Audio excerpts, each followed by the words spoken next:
Christopher Sabatini from the London Senior Research Fellow for Latin America at the Chatham House on the Americas programme. Great to talk to you this evening, Christopher. Thanks, Gavin. First of all, give us a sense of the reality of the security situation for Ecuadorians. I mentioned that figure that we heard from the incumbent president saying that we're talking about more than 10,000 people, women, men, teenagers within several gangs, that this is what he calls a narco-trafficker situation. Tell us how that sort of sets itself in terms of everyday life and the issues, fears that are dominating voters' concerns. As one of your interviewees talked about, Ecuador has really been relatively quiet. It hasn't been affected by the civil wars of Colombia or a lot of the narco trafficking in Colombia. Also in Peru, it did not have, which had two large terrorist organizations, guerrilla organizations. Ecuador has been a relatively peaceful country between those two war-torn countries. But what's happened is with the peace development plan in Colombia, with improvements in security in Peru, and also now with the moving in of both Mexican cartels and Albanian mafia groups, it has become the epicenter for transshipment of cocaine, a large part of it actually to Europe. And so with that has come both the consolidation of a number of gangs in Ecuador. They're linking up with international crime syndicates, but it's a country that never has been really prepared for it. Its police have been weak. The military's never had to confront an internal surgery. So this is really a country that has very little historical experience dealing with this. And the people also have very little tolerance for this. So we see the results, but Noboa has tried in his now 16 months in office to try to increase the police presence, increase also the army's presence on the streets, but it hasn't been having much effect. You're looking at about 38 people per 100,000 murdered in the country, which is one of the highest rates, as you mentioned, Gavin, in South America.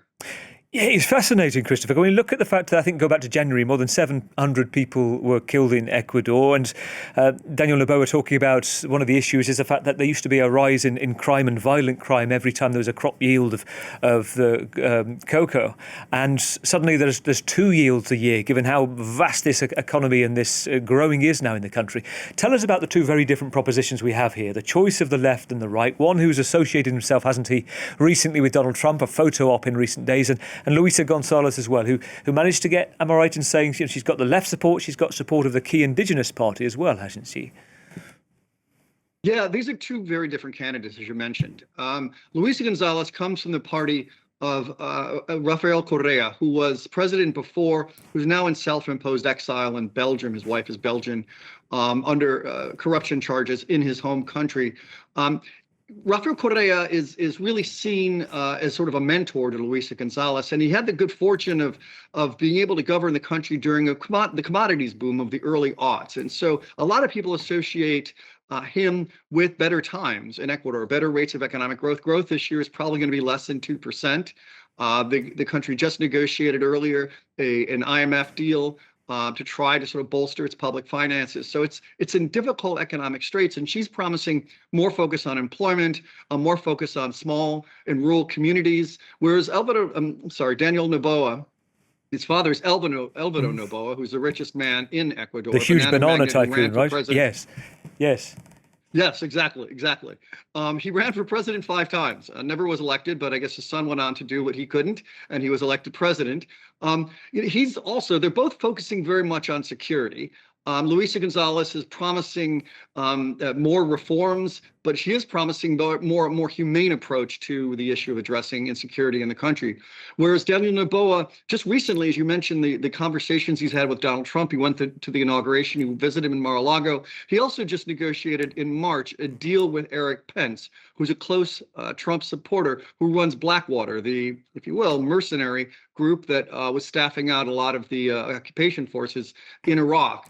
And he's promised to try to bring more security. So even though both candidates are focusing on security, the truth is Daniel Noboa is more closely tied to Trump and much more closely tied to using the military to address this issue. Which is very interesting, as we're seeing Eric Prince there and the Blackwater Company in Ecuador, which is also the fact that he's very recently been giving interviews, Daniel Noboa, saying he wants international assistance in dealing with these narco traffickers, as he calls them, from the US, the UK, Brazil as well. How is that strategy seen, along with the strategy of getting his own personal security, I believe, is from Blackwater right now. How's that going down with voters? And I think the opposition are also picking up on that, aren't they? Suggesting that he's bringing in his own mercenaries. Exactly right. In the debate, Luisa González criticized him for bringing outside groups that are unaccountable. And clearly, there's an element of that. The truth is, the answer isn't going to come by bringing in armed groups internationally. What it requires is building up a justice system which was riddled with corruption, improving the prison system, which he has done a little bit, but many of the gangs have been running their business from within the walls of these prisons, as well as strengthening the military. And that's something that has to happen locally.